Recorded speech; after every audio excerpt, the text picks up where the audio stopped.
우리가 지난 시간에 살핀 대로 우리의 신앙 고백은 이 기도를 말씀과 성례 이 두 가지와 함께 은혜의 방편이다라고 고백하고 있습니다.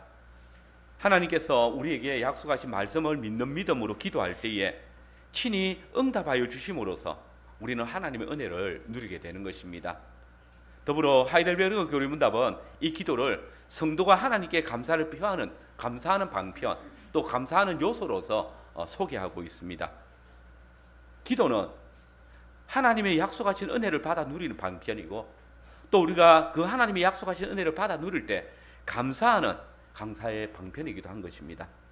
그러므로 우리의 기도는 무엇보다도 이 하나님의 약속, 곧 말씀을 따라 드려져야 되고, 그렇기 때문에 마땅히 그 약속을 주시는 하나님께 바르게 드려져야 할 것입니다. 무엇보다 하나님이신 예수님께서는 우리에게 외식적인 기도를 금하십니다. 예수님께서 이 세상에 계실 때 바리새인들의 기도는 매우 외식적이었습니다. 그들은 회당과 길거리 여기에 많이 서서 많은 말로 기도함으로써 다른 사람들에게 보이기를 좋아했습니다. 그때 사람들은 이런 그릇된 습관을 따라서 또 했습니다. 그러나 예수님께서는 이런 바리새인들의 습관들을 싫어하셨고 또 금하셨습니다. 근데 참으로 감사한 것은 예수님께서 단지 바리새인들처럼 사람들에게 보이기 위해서 기도하지 말라, 많은 말로 기도하지 말라라고 금하신 것뿐만 아니라 우리가 어떻게 하나님께 기도해야 될 것인지를 또한 분명하게 가르쳐 주셨다는 것입니다.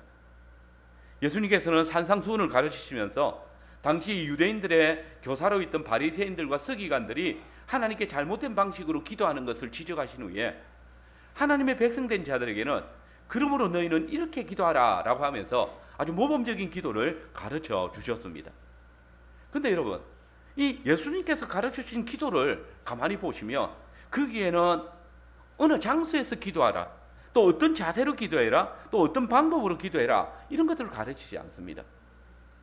오직 하나님께 드리는 기도의 강구, 내용, 하나님께서 주신 약속을 따라 구하는 것들, 이것을 기도라고 가르쳐 주십니다. 오늘 우리가 오전에 한나의 노래에 대해서 설교를 들었지만 그 한나의 노래를 보십시오. 그것은 기도문처럼 보이지 않습니다. 마치 무엇인가 명령하는 아니면 호소하는 그런 내용으로 보입니다. 그러나 이것이 한나의 기도였습니다. 오직 하나님의 약속을 따라 어떤 방식으로, 어떤 모습으로, 어떤 자세로 기도하든지 하나님의 약속을 따라 구하는 것들에 관해서 성경은 이야기하고 있습니다. 무엇보다 유일한 중보자가 되신 예수님께서 친히 우리에게 모범으로 가르쳐 주신 기도문이 있습니다. 그것이 오늘 우리가 살피게 되는 주님께서 가르쳐 주신 기도문입니다. 우리가 이 기도의 모범을 바르게 알고 기도할 때에 주님이 친히 응답하여 주실 것을 우리는 믿을 수 있습니다. 우리는 종종 주님께서 친히 가르쳐 주신 이 기도를 따라 기도할 뿐만 아니라 또 이 기도문을 통해서 우리에게 가르쳐 주신 그 기도의 원리를 바르게 생각하고 또 기도할 수 있어야 될 것입니다. 주님께서 가르쳐 주신 이 기도문에는 우리의 기도의 대상, 그리고 기도의 내용, 그리고 그 기도에 응답하실 하나님을 향한 속령이 함께 들어 있습니다. 우리 교리문답은 이를 주기도문의 세 부분으로 구성되어 있다라고 하면서 머릿말과 기원 그리고 결론이라 이렇게 답하고 있습니다. 오늘 우리는 이 중에 주기도문의 머릿말, 곧 우리의 기도의 대상이 누구신지에 대해서 함께 생각해 보길 바랍니다. 오늘 우리가 고백한 대로 우리의 기도의 대상은 하늘에 계신 우리 아버지입니다. 사실 이 말은 별로 몇 자가 되지 않지만 놀라운 사실, 그리고 놀라운 기도의 비밀들을 우리에게 열어주고 있습니다. 저는 오늘 함께 읽은 이 주기도문의 머릿말, 하늘에 계신 우리 아버지여라는 이 구절을 중심으로 우리의 기도를 들으시는 하나님은 하늘에 계신 우리 아버지시다라는 주제로 말씀을 전하겠습니다. 우리는 먼저 하나님이 우리의 아버지시라는 사실을 분명하게 알아야 됩니다.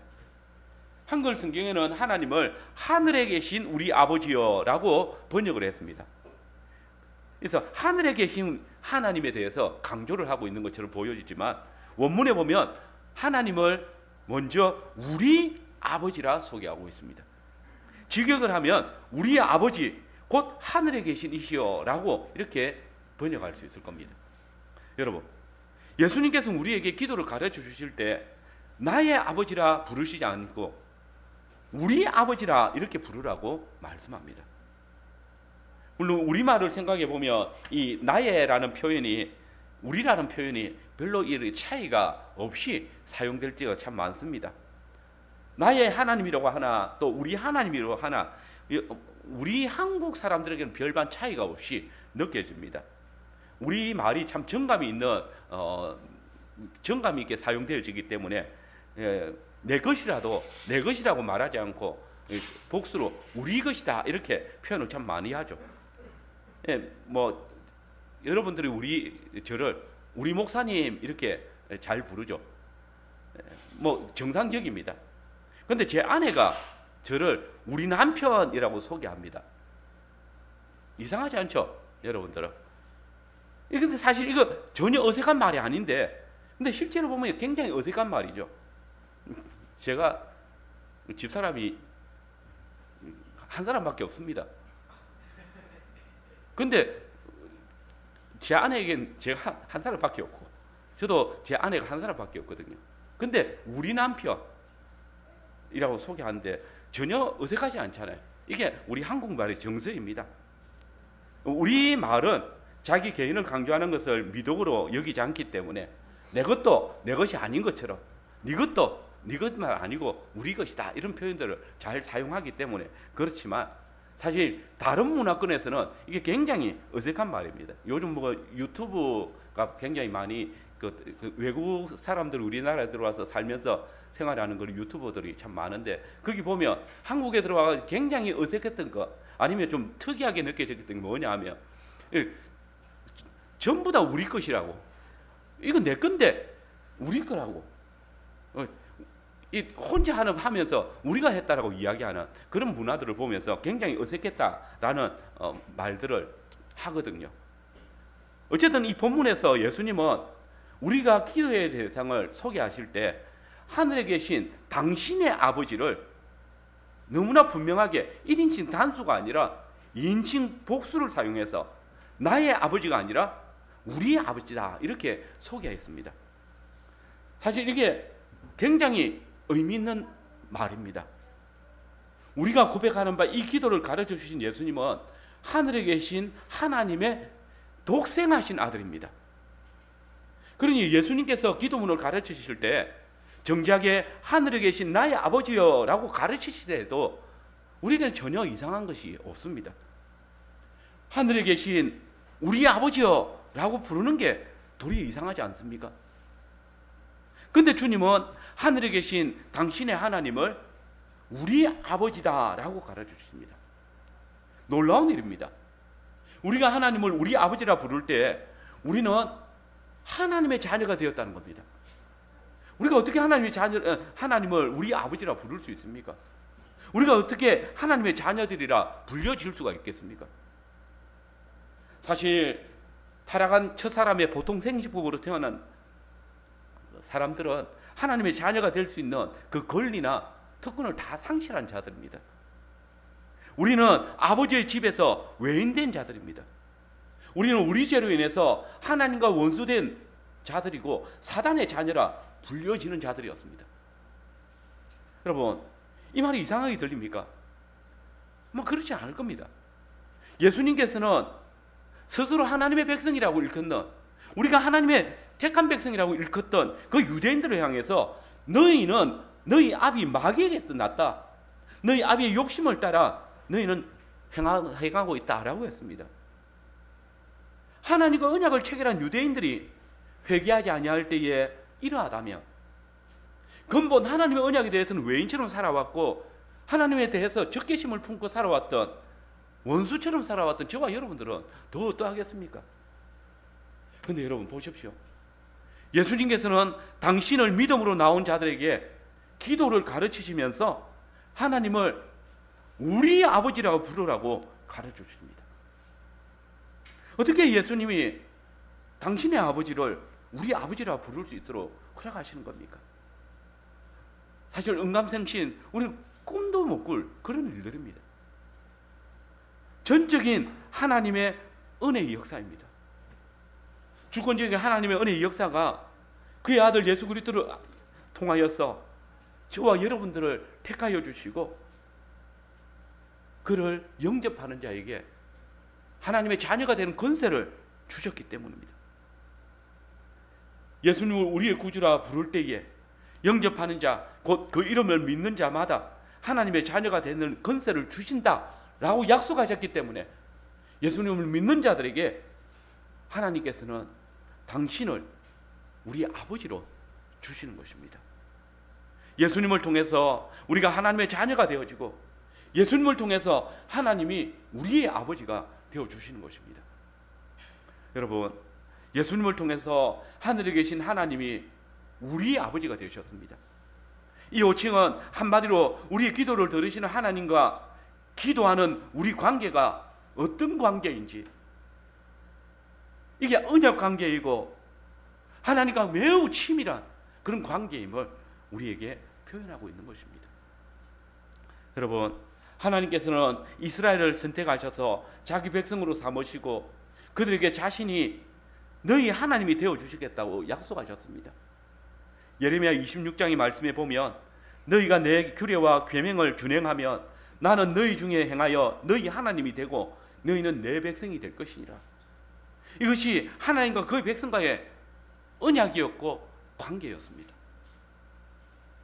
이런 하나님과 이스라엘과의 언약 관계는 구약에서 다양한 그림으로 등장했었습니다. 곧 하나님께서 이스라엘의 왕이시고 이스라엘은 그의 백성이라는 그림이 있었습니다. 하나님이 목자이시고 이스라엘은 그의 양이라는 그림도 있습니다. 하나님과 이스라엘을 신랑과 신부의 관계로 그리기도 하고 군대 장관과 또 소집된 군대의 모습으로 그려지기도 했습니다. 이런 모든 그림들 다 하나님과 그의 백성과의 그 언약 관계를 설명해주는 그림들이었습니다. 그런데 이 중에서 가장 특별한 표현이 있습니다. 바로 하나님이 이스라엘의 아버지시고 이스라엘은 그의 아들이라는 그 그림입니다. 출애굽기 4장 23절에 보시면 하나님께서 바로에게 모세를 통해서 말씀하실 때 내가 내게 이르기를 내 아들을 보내어 주어 나를 섬기게 하라 하여도 네가 보내주기를 거절하니 내가 내 아들 내 장자를 죽이리라. 내 아들을 보내주지 않기 때문에 나는 너희 아들을 죽이겠다라고 말씀하십니다. 이스라엘을 당신의 아들이라고, 당신이 이스라엘의 아버지가 되시겠다고 선언하십니다. 더욱 신명기 32장 6절에 보시면 어리석고 지혜 없는 백성아 여호와께 이같이 보답하느냐 그는 네 아버지시요 너를 지으신 이가 아니냐라고 하십니다. 당신이 이스라엘의 아버지시라고 소개하십니다. 선지자 이사야 역시 여호와여 이제 주는 우리 아버지시니이다. 우리는 진흙이요 주는 토기장이시니 우리는 다 주의 손으로 지으신 것이니이다 라고 노래했습니다. 창조주 하나님께서 처음 당신의 형상을 따라 사람을 지으실 때에 특별히 하나님께서 언약으로 부르신 자들에 대해서 당신의 자녀라고 내가 너희의 아버지라고 증거하셨습니다. 그리고 오늘 함께 읽었던 이사야 43장 6절 이하의 말씀에 보시면 이스라엘을 다시 회복시키실 역사를 이야기하면서 내 아들을 먼 곳에서 이끌며 내 딸들을 땅끝에서 오게 하며 내 이름으로 불려지는 모든 자 곧 내가 내 영광을 위해서 창조한 자를 오게 하라. 그를 내가 지었고 그를 내가 만들었다라고 말씀하십니다. 여러분 얼마나 엄청난 말씀인지 보십시오. 하나님께서 이스라엘 백성들을 이방으로 포로되게 하신 이유가 무엇입니까? 왜 그 백성들을 땅 끝으로 흩으셨습니까? 하나님을 배반하고 우상 숭배하고 의인들을 향해서 강포와 배역을 행한 결과이지 않습니까? 그런데 자신들의 범죄로 이방의 포로가 된 백성이지만은 그들이 다시 회개할 때에 하나님께서는 그들의 아버지라 일컬음을 부끄러워 아니하시고 다시 당신의 아들이라 당신의 딸들이라 그렇게 부르시는 것을 기뻐하신다는 것입니다. 그런데 놀랍게도 신약교회가 우리 주 예수 그리스도의 구속을 믿고 예수님을 구주로 영접할 때 하나님께서는 그 예수를 믿는 자들을 당신의 자녀라 부르시고 그리스도 안에서 구속받은 자들에게 우리 아버지라 일컬음을 받기를 부끄러워하지 아니하시고 도리어 너희가 그 이름으로 불러 아래라고 가르쳐주고 계시는 것입니다. 여러분, 아버지와 아들, 아버지와 딸, 이 관계를 한번 생각해 보십시오. 사실 우리 문화는 유교 문화이기 때문에 이 가부장적인 아버지의 모습을 많이 생각할 수밖에 없고 저 역시 다르게 자라지 않았기 때문에 아버지와 이 자녀의 관계가 참 치밀하다 또 아름답다 이런 관계이기보다는 아버지는 조금 거리가 있고 어머니는 조금 가깝다 이런 느낌을 많이 가지게 합니다. 그러나 실상은 그렇지 않습니다. 이 아버지와 자녀의 관계는 정말 치밀하고 아름다운 언약의 관계입니다. 아버지를 통해서 자녀들에게 하나님의 언약이 전수되어지고 아버지를 통해서 하나님의 모든 복들이 자녀들에게 약속되어지기 때문입니다. 하나님께서 우리의 아버지가 되어주시겠다 말씀하셨습니다.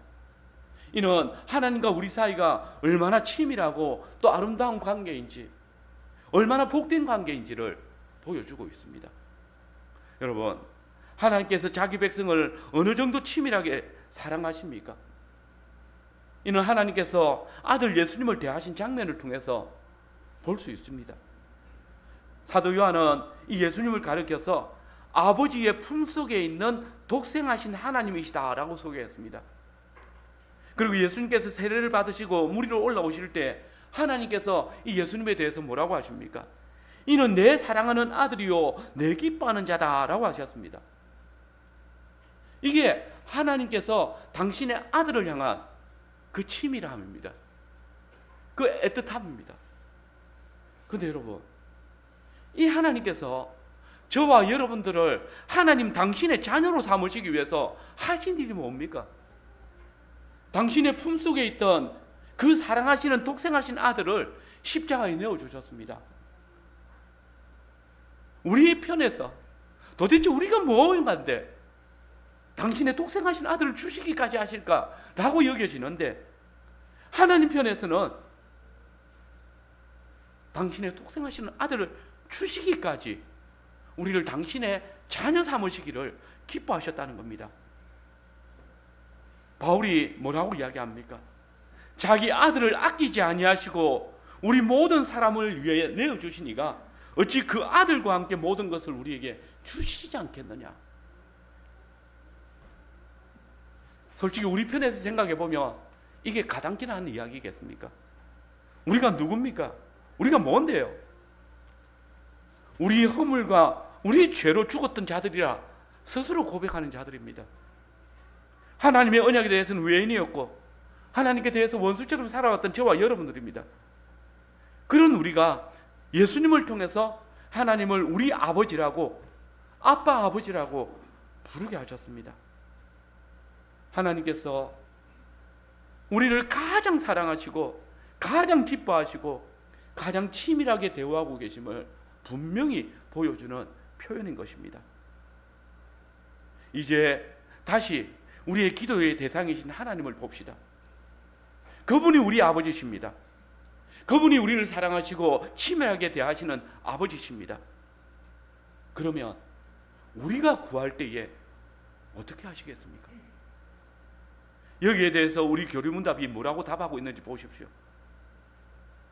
진실로 우리가 하나님께 대해서 우리의 소원들을 간구할 때에 하나님께서는 그 아버지로서 그 선하심과 그 신뢰감을 가지고 우리의 모든 유익을 위해서 허락하여 주실 것입니다.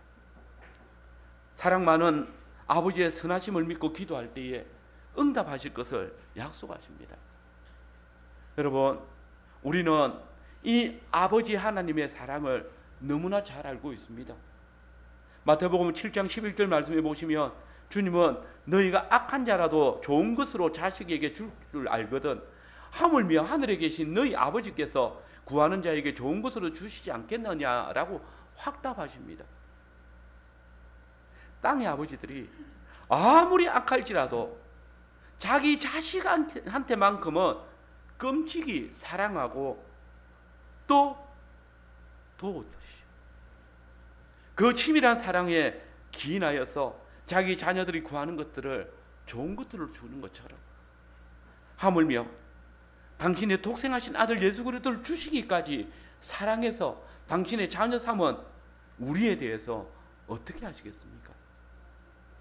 우리 아버지이신 하나님께서 지극히 사랑하시고 기뻐하시기에 우리의 간구에 좋은 것으로 들어주실 것을 확실하게 약속하고 계시는 말씀인 것입니다.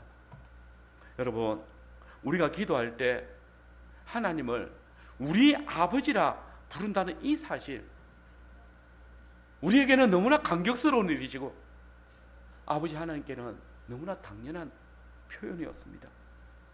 그분이 우리의 구속자이신 것을 기억하십시오. 우리와 언약을 맺으신 하나님이신 것을 기억하십시오. 또 그분이 우리를 구원하시기 위해서 당신의 독생하신 아들을 희생하기까지 우리를 사랑하셨다는 사실을 기억하십시오. 그래서 우리 하나님은 우리가 믿음으로 구하는 것, 우리가 당신의 뜻대로 구하는 것 무엇이든지 거절하지 않으실 뿐만 아니라 더 좋은 것을 주실 것을 믿고 구하는 그런 믿음의 자녀들이 되어 주십시오. 여러분, 더불어 우리의 기도를 들으시는 분이 우리 아버지시라는 이 고백은 성도가 무엇보다 먼저 주의 나라와 주의 의를 위해서 기도해야 될 것을 가르쳐 주고 있습니다. 우리가 한 하나님의 자녀로 한 주님의 약속을 따라 기도하는 것이기 때문에 나의 소원이 아니라 우리의 소원을, 언약 공동체를 위해서 기도해야 된다는 것입니다.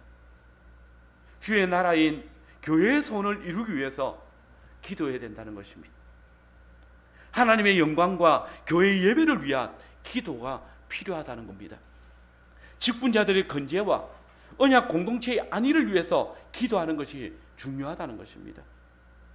우리로 어울려 살아가게 하신 위에 세운 건세로서의 그 나라의 위정자들을 위해서, 또 우리가 함께 어울려 살아가야 될 이웃을 위해서 기도하는 것이 요구되어진다는 것입니다. 하늘에 계신 우리 아버지, 그분은 우리를 당신의 자녀로 삼으시고 우리를 통해서 이 교회를, 이 나라를, 이 세상을 보존하시고 또 지켜가시는 것입니다. 물론 이 말이 개인기도가 중요하지 않다는 말은 아닙니다. 개인기도 너무 중요합니다. 그래서 우리의 믿음의 선진들이 개인적으로 많은 기도를 하였음을 봅니다. 특별히 우리에게 기도를 가르쳐 주신 예수님께서는 무시로 한적한 곳에서 피하셔서 밤새워 기도하셨습니다. 우리도 개인으로 무시로 기도해야 됩니다. 모든 일에 앞서서 기도해야 됩니다. 시험에 들지 않도록 기도해야 됩니다. 주님의 동행하심을 기도해야 됩니다. 나의 사업과 가족을 위해서, 나의 장래와 나의 이웃을 위해서 기도해야 됩니다. 근데 이때도 내 개인을 위해서 기도하는 것이 아니라 바로 우리입니다. 나의 일, 나의 생각, 나의 사업, 나의 가족을 위한 기도가 나만의 유익, 또 나만의 자랑, 나만의 기쁨, 나만의 만족이 아니라 하늘에 계신 우리 아버지의 자녀로서 함께 세워져가는 형제로서 한 성원을 위해서, 함께 자라가는 언약 공동체를 위해서, 함께 세워져 가야 될 가정을 위해서, 언약 백성으로서의 나의 삶을 위하여서 기도해야 되는 것입니다. 여러분, 하나님은 우리 곧 교회의 아버지십니다. 하나님은 그리스도 안에 있는 우리의 아버지십니다. 우리는 그리스도 안에서 그 아버지의 집 형제요 또 자매입니다. 한 아버지를 두고 살아가는 새로운 가족입니다. 그러므로 우리는 한 아버지 앞에 함께 나아가야 합니다. 아버지의 집에 한 자매와 한 형제로서 같은 마음을 품고 같은 생각을 가지고 살아가야 합니다. 교회를 떠나서 나 자신이 없음을 기억하고 한 가족인 형제와 자매를 돌아보며 위에서 기도해야 합니다. 그래서 우리 아버지 되신 하나님 앞에 거룩하고 흠이 없는 한 어머니 교회 품속에서 함께 한 집으로 한 언약 공동체로 자라가는 그런 교회가 되어야 될 것입니다. 두 번째로 우리 하나님은 하늘에 계신 아버지십니다. 하나님께서는 예수 그리스도 안에서 우리의 아버지가 되십니다. 우리가 하나님께 나아감에 있어서 아버지라는 이 이름보다 더 가까이 할 수 있는 이름이 또 어디 있겠습니까? 근데 여러분, 우리가 이 이름을 부를 때에 주의해야 될 것이 있습니다. 그것은 우리가 하나님과 친밀한 관계가 되었다고 해가지고 하나님은 우리의 동급이다, 우리의 기도를 들어주시는 뭐 일꾼이다, 이런 식으로 생각해서는 안 됩니다. 오늘 하나님을 경외하지 않는 성도들이 적지 않습니다. 하나님을 경외하지 않는 그런 목회자는 신분들도 적지 않습니다. 그러나 여러분, 하나님은 하늘에 계신 분이십니다. 실상 오늘 부모와 자녀의 관계가 너무나 변질되어져서 자녀들이 부모들을 존경하지 않는 경우가 많거니와 오늘 이 땅에서는 아버지의 권위가 너무나 떨어져 가지고 이 가정에서도 그냥 돈벌이 하는 사람 정도로, 어느 집은 자녀들의 미래에 대해서는 말도 한마디 못하는 그런 취급을 당하는 그런 가정들도 없지 않아 있습니다. 아버지의 순위가 집에서 4등 5등이라고 표현되는 그런 자학 섞인 말들이 비일비재한 오늘 시점입니다. 이런 아버지의 권위가 그대로 우리 사회에, 교회에 반영이 되어졌는지 모르지만 이것 때문에 교인들이 자신의 기도를 들으시는 하나님을 자기의 기도를 위해서 부리는 종처럼 취급할지 모르겠지만, 하나님의 신부된 교회가 하나님의 뜻과 아무런 상관없는 일들을 구하면서 이게 하나님의 뜻이라고, 이게 주의 뜻이라고 거짓말하고 신랑을 욕되게 하는지 모르겠지만, 근데 여러분,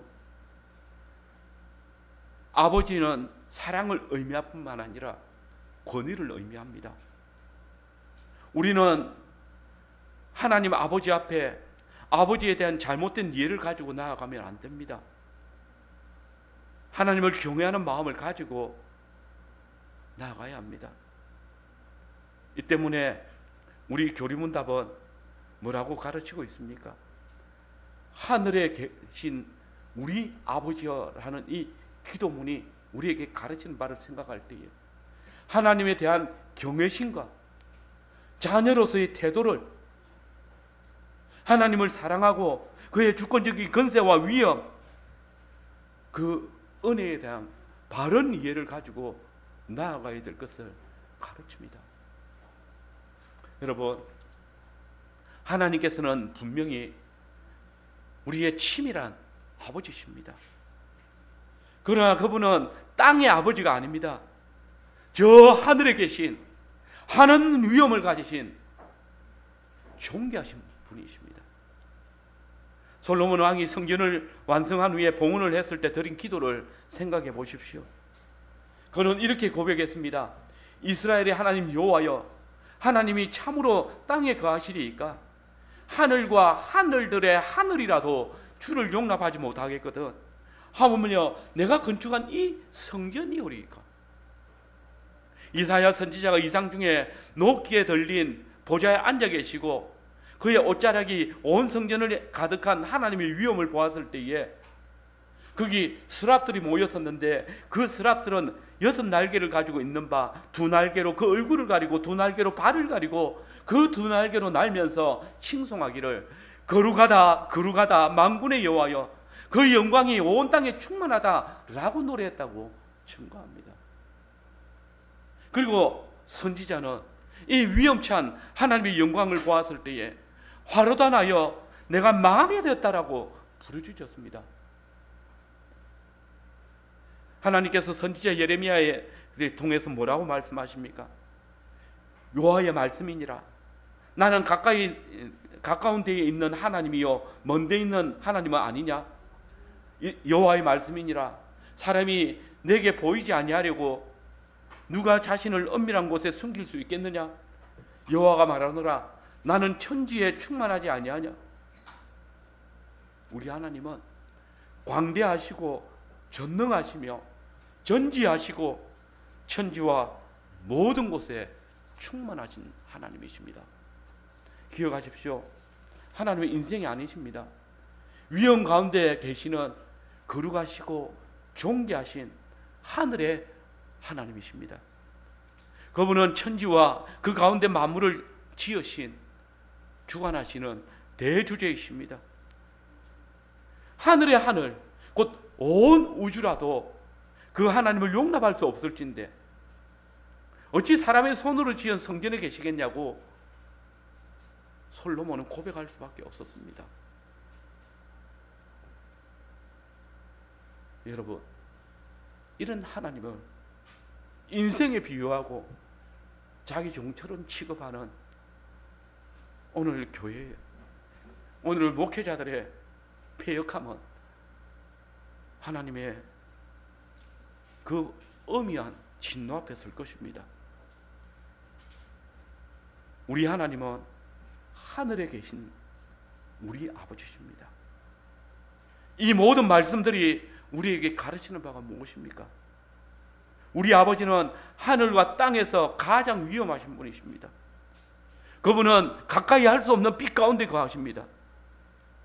이것을 잊지 않게 하시기 위해서 예수님께서는 하나님을 하늘에 계신 우리 아버지시라고 가르쳤던 것입니다. 하나님께 나아갈 때에 우리는 그분의 위엄에 대해서 경외한 마음을 가지고 있어야 합니다. 여러분, 하나님께서는 우리에게 당신을 아버지라 불려지기를 기뻐하십니다. 우리로 당신을 무서워하지 않고 치밀하게 다가오기를 원하십니다. 우리에게 양자의 영을 주셔서 하나님을 아빠 아버지라 부르도록 허락하십니다. 진리입니다. 은혜입니다. 그러나 여러분, 예수님은 우리가 아무리 하나님을 아빠 아버지라고 친근하게 대할 수 있다 하더라도 하나님을 함부로 경망스럽게 자기 마음대로 대해서는 안 된다는 것을 그분이 하늘에 계신 아버지시라고 분명하게 가르치십니다. 이를 알기에 우리 교회문답 역시 우리에게 자녀가 아버지께 나아가는 것처럼 하나님께 경외심과 그의 주권적인 권세와 위엄, 그리고 우리를 위해서 지극히 낮아신 그 비하에 대한 바른 이해를 가지고 나아가라고 가르치는 것입니다.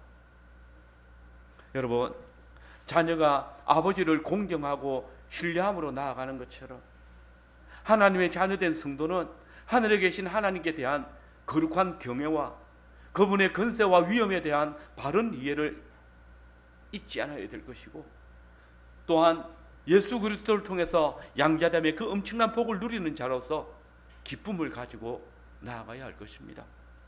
그래야 할 때에 하늘에 계신 우리 아버지 되신 하나님께서 우리를 치밀하게 대하시며 우리의 간구하는 모든 것들에 응답하실 것입니다.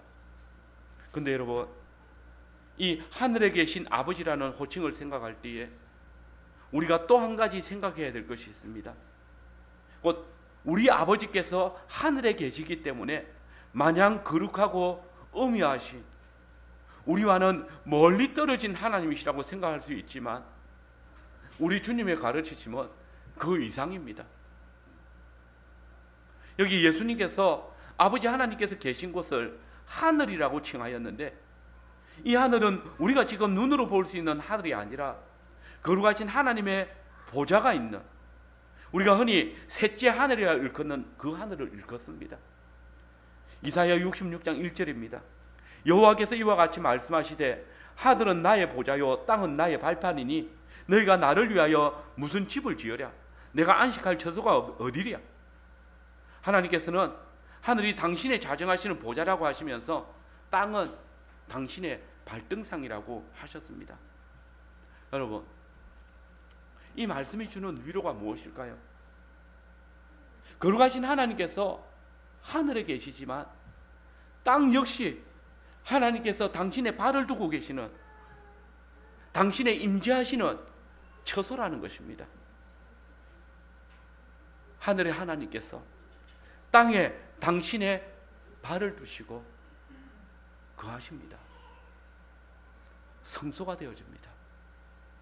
그분은 땅에 당신의 성소를 두시고 그 백성들과 함께 하십니다. 그러므로 우리의 고백이 무엇입니까? 무소부재하신 하나님, 어디든지 계신 하나님. 그러므로 다윗은 내가 하늘에 올라갈지라도 거기 계시고 음부에 내려갈지라도 거기에 계실지라. 바울 사도는 아덴 사람들에게 그는 우리 각 사람에게 멀리 떠나 계시지 아니하도다, 우리가 그를 힘입어 살며 기동하고 있느니라 라고 했습니다. 여러분, 우리 아버지가 하늘에 계시다는 것이 우리에게 놀라운 위로가 아닙니까? 만약 우리 아버지가 이 세상 어디에 자리 잡고 계시다면 우리가 그분에게 나아가는 길은 정말 험하고 멀 수 있습니다.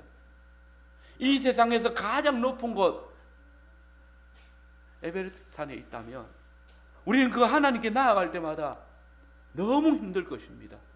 너무 고통스러울 것입니다. 어쩌면 그 가는 길이 막힐 수도 있을 것입니다. 그러나 그분은 하늘에 계시기에 그에게 나아가는 우리 길은 막히지 않습니다. 산과 바다가 장애가 되지 않습니다. 하늘에 계시기 때문에 언제 어느 곳에서나 우리는 그의 이름을 부르며 나아갈 수 있습니다. 여러분이 저 감옥에 갇힐지라도, 여러분이 교회가 없는 어느 지역을 갈지라도 우리는 그 하나님께 나아가는 일에 어떤 어려움도 없을 것입니다. 그분은 땅에 거처를 삼으시고 우리와 함께 만나시기 때문입니다. 바울과 실라가 감옥에 있으면서도 하나님께 기도하고 찬송할 수 있었습니다. 하늘에 계신 우리 아버지는 땅의 모든 곳에, 당신의 백성이 모이는 모든 곳에 당신의 발등상을 삼으시고 우리가 어디에서 기도하더라도 하늘 보좌에 계신 하나님을 향해서 기도할 때에 그 기도를 응답하신다 약속하십니다. 진실로 그분은 우리가 하나님의 자녀 같은 태도로서 하나님을 사랑하고 나아갈 때에 우리를 지극히 사랑하시사 당신의 자녀 삼으신 그 사랑으로 우리를 도우실 것이고 기꺼이 도우시는 아버지이십니다. 여러분, 우리 아버지가 되시는 하나님께서는 다른 이방신들처럼 어떤 건물에 갇혀 사시는 분이 아닙니다. 심지어 우리 손으로 지은 건물 성전에도 갇혀 있지 않았습니다. 우리 하나님께서는 하늘 보좌에서 당신의 발을 땅에 두시고 만물을 주관하시며 당신의 교회를 다스리시는 분이십니다. 말씀으로 천지를 창조하시고 당신의 백성을 아끼시고 사랑하시는 분이십니다. 우리를 당신의 자녀 삼으시고 그 자녀 삼은 자들에게 너희가 악한 자라도 자녀에게 좋은 것을 줄 알거든 하물며 하늘에 계신 우리 아버지께서 좋은 것을 주시지 않겠느냐 약속하고 계십니다. 여러분, 진실로 우리 하나님께서 말씀으로 지으신 또 그 백성들을 택하신 그 놀라운 은혜들이 우리에게 있다면 그 하나님께 기도할 때에 그분이 우리를 도우시고 또 지키실 놀라운 능력과 권세를 가지신 분이심을 믿는다면 우리의 기도가 무슨 막힘이 있겠습니까? 여러분, 우리가 하늘에 계신 우리 아버지여 라고 부를 때에 이런 확신을 가지고 하나님께 나아갑시다. 매주일 하느냐 공동체로 서로를 돌아보며 아버지의 백성으로서 하늘에 올라가야 하겠습니다. 그래서 아버지의 앞에서 한 상에 둘러 모여서 아버지께서 베푸시는 영원한 생명을 온전히 누리는 백성이 되어야 되겠습니다. 그래야 할 때에 하늘에 계신 우리 아버지께서는 우리의 예배와 또 우리의 기도를 들으시고 당신의 보좌로부터 참 생명과 안식의 복을 우리에게 허락하여 주실 것입니다. 더불어 우리의 아버지가 하늘에 계심을 기억하고 매일 매 순간 기도를 통해서 하늘의 송수로 올라가는 일을 힘써야 되겠습니다. 우리가 그리스도 안에서 하늘 보좌로 나아갈 때에 우리는 우리의 형제 자매된 자들을 돌아보며 또한 그리스도 안에서 함께 한 주님의 집으로 세워져 가고 또 그 하늘의 영광스러움을 함께 맛봐야 되겠습니다. 그래서 우리가 그리스도 안에서 한 아버지를 모시고 사는 자들임을 드러내어야만 하겠습니다. 그래야 할 때에 우리의 아버지 되시는 하나님께서는 우리의 기도를 들으시고 당신의 보좌로부터 흘러나오는 참 생명과 안식을 또 그 약속의 풍성한 복들을 우리에게 베풀어 주실 것입니다. 아멘.